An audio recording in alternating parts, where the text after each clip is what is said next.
Bien, tengan todos un buen día, un saludo cordial de parte de Universo Civil y vamos a empezar con el curso de análisis estructural. Para ello es importante saber qué tema vamos a abordar en este capítulo. En el capítulo 1 tenemos la introducción del curso, ¿no? Como primer tema vamos a ver lo que son un poco de los antecedentes históricos, cómo así se dio inicio al análisis estructural.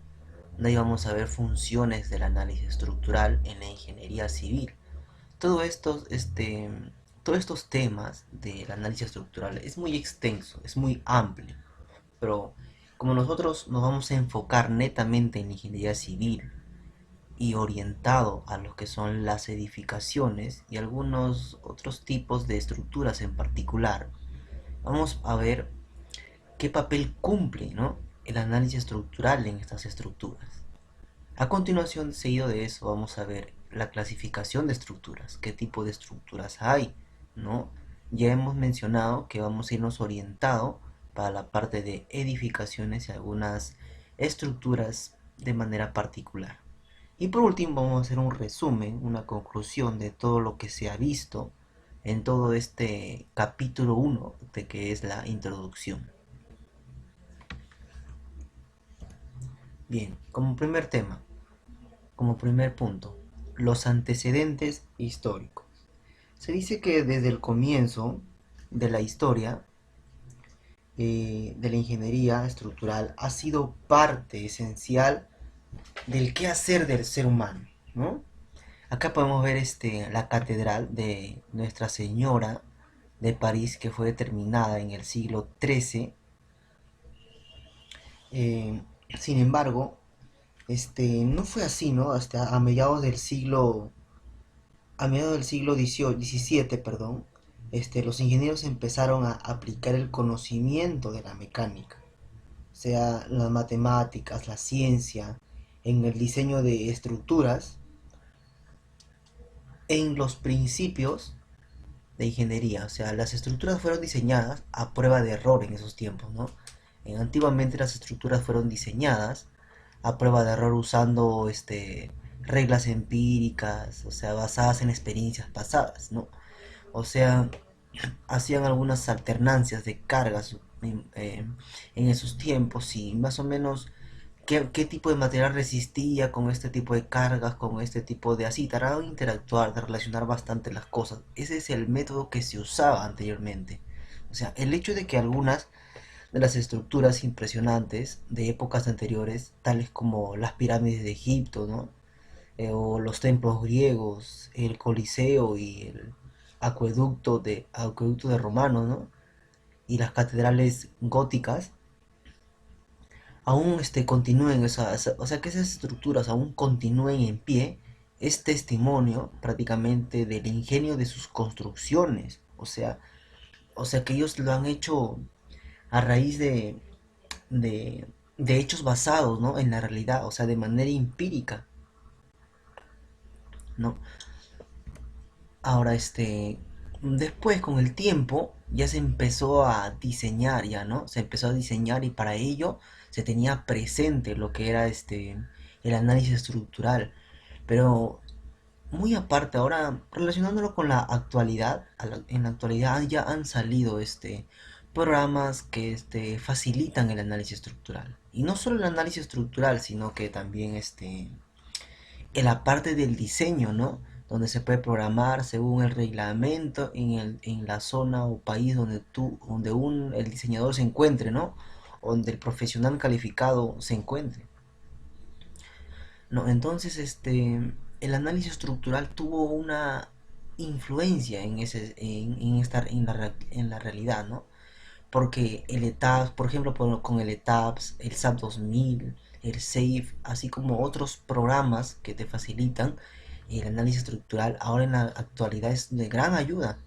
Pero después de lo que hicieron, por ejemplo, las pirámides de Egipto, el Coliseo, acueductos romanos, eso después de un poco más de ese intervalo de tiempo, este, ya se empleaba muchos, mucha ciencia, ¿no? Donde se había descubierto muchos métodos de análisis estructural para poder diseñar estas cargas, ¿no? Pero en ese tiempo todavía no existía entonces los que eran los programas actuales, ¿no? Y vamos a ver de qué trata todo esto, ¿no? Para ello vamos a relacionar un poco con el terremoto de Kobe, ¿no? En el año 1995, como dice acá, ¿no? Que hubo un volcamiento de la autopista elevada. Nótese que la autopista se soportaba en voladizo sobre columnas dispuestas en una fila. El terremoto de Kobe 1995, aquí está su cita. No, o sea, estaba en voladizo, o sea, estas partes estaban en voladizo y la otra parte, ¿no? Y esta vemos las columnas, solamente una columna para soportar todo toda esta autopista que se ha volcado, que se ha ido de manera lateral ante el terremoto de Kobe de 1995. Pero ahora, ¿qué aquí quiero llegar con todo esto? Mira, vamos un rato a seccionar esta parte, ¿no? Vamos a hacer un pequeño corte acá, solamente de esta parte, de esta parte, de esta parte nada más. Vamos a seccionar toda esta parte y vamos a hacer como si realmente no se hubiera, perdón ahí, como si no se hubiera caído y vamos a analizar lo que es lo que ha pasado y cuál es su influencia debido al análisis estructural que se realizó en ese tiempo, ¿sí? Para ello vamos a salir un poco del PowerPoint y vamos a meternos a un pequeño programita online para hacernos ayuda de ello, ¿no? Esto era así, esta era la columna que estaba acá, esta es la parte de la sección y por acá está así de esta manera, estaba en voladizo, dice, ¿no? Un poco así, así, ¿ya? O sea, en conclusión, estaba así más o menos, ¿no? Así, así, y todo esto era la autopista, pues, ¿no? Así, todo esto era la autopista y esto seguía en continuidad. Seguía en continuidad, acá vamos a hacer un cortecito, ¿ya? Esta era la autopista y las columnas estaban así. Esta parte de la sección la estoy dibujando aquí. Ya, ahora, este es un apoyo de tipo empotrado, como ya hemos podido ver en los cursos de resistencia de materiales 1 y resistencia de materiales 2. O tal vez en algunas otras zonas del país se está llamando mecánica de los materiales o mecánica materiales 2 también, ¿no? Entonces, ¿qué es lo que pasaba acá? Vamos a hacer un pequeño, estoy buscando acá para el tema de colores ya, acá. ¿Cuántas reacciones tiene esto? Como resistencia de materiales nosotros sabemos que tenía tres reacciones.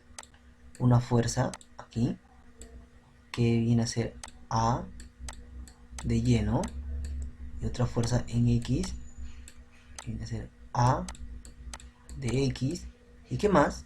Un momento M de A, un momento M de A. Entonces, ¿qué es lo que ha pasado aquí? Ante el terremoto de Kobe, probablemente una de estas reacciones se ha visto vulnerable ante el terremoto. Y entonces, ¿qué? Una de las reacciones probablemente ya no estaba trabajando. ¿Y qué es lo que pasó? Primeramente, nosotros sabemos, antes de eso, primeramente debemos identificar qué tipo de estructura es, si es una estructura hiperestática o es una estructura isostática. Para ver eso, vamos un rato a entrar al concepto de lo que es la hiperestática, ¿no? Una estructura hiperestática son estructuras que no se pueden resolver. O sea, se pueden resolver sí, pero no se pueden resolver con las ecuaciones de equilibrio que se tiene por estática. En el curso de estática se vio que había tres ecuaciones de equilibrio. Ecuaciones, por ejemplo, como sumatoria de fuerza en X, ¿no? Sumatoria de fuerzas en X igual a 0, sumatoria de fuerzas en Y igual a 0 y sumatoria de momentos igual a 0. Entonces, Teniendo estas tres ecuaciones, se puede resolver esas tres estructuras. Perdón, esta estructura de acá, que tiene tres reacciones. Una reacción en Y, una reacción en X y una reacción rotacional, que es un momento. Ahora, esto sí se puede resolver. Por lo tanto, no es un sistema hiperestático, es un sistema isostático, ya que se puede resolver con las tres ecuaciones de equilibrio. Tres ecuaciones, tres incógnitas, sí se puede resolver. Ahora, probablemente una de estas reacciones ha sido vulnerable al terremoto de Kobe y una de estas reacciones ha fallado. Entonces, como una de estas reacciones ha fallado, vamos a anular, digamos, que ha fallado la reacción en X. Entonces nos ha quedado solamente dos reacciones. ¿Qué ha pasado ahí? ¿Qué ha pasado ahí? Ahora, si a estas dos reacciones yo le quito estas tres ecuaciones, nuestro grado de hiperelasticidad va a tender a -1. Entonces, cuando pasa esto,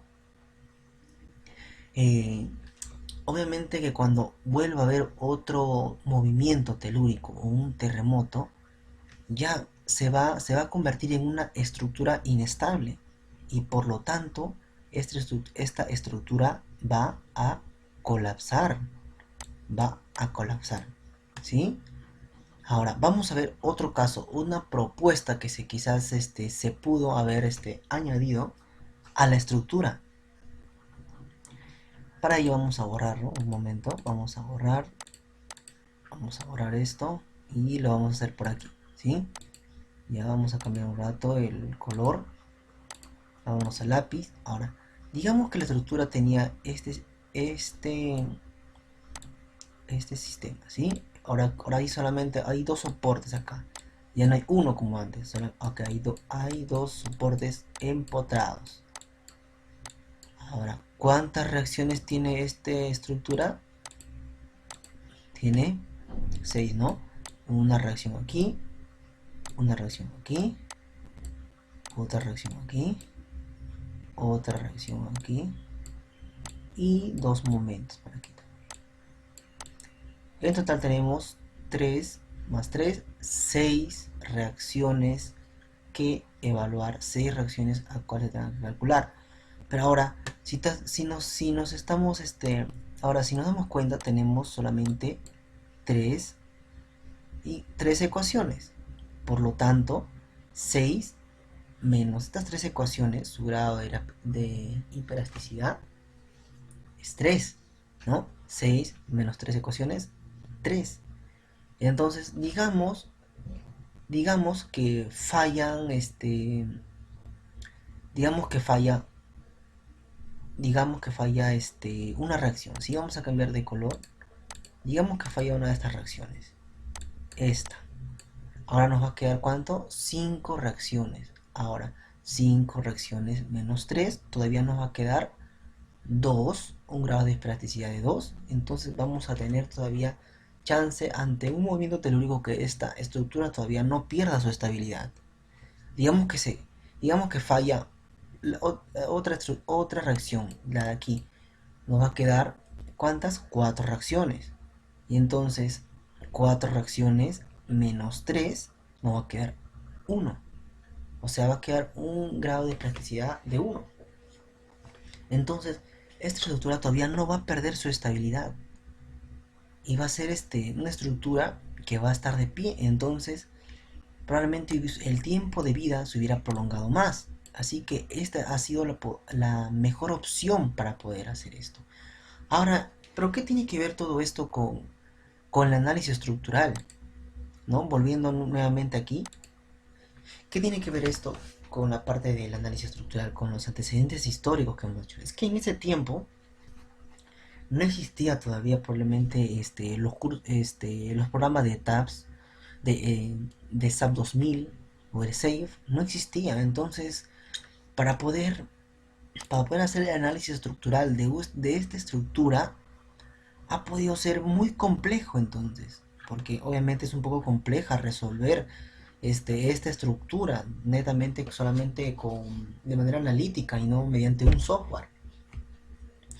Entonces, entonces por ello, por el modo de complejidad del análisis de esta estructura, han optado por esta estructura de aquí. Entonces, esa es una hipótesis, ¿no? De eso. Esa es una hipótesis mía de cómo se ha podido tomar este tipo de sección y no la otra de aquí. Y no la otra de aquí, ¿no? Probablemente ha sido por la complejidad del sistema estructural, poder haber apoyado estas reacciones y haber sabido, haber conocido el comportamiento de esta estructura mediante solamente cálculos analíticos. Realmente ha sido muy complejo en ese entonces. Entonces, ¿qué haciendo? Haciendo optar por esta otra estructura, por esta otra sección de estructura, ¿no?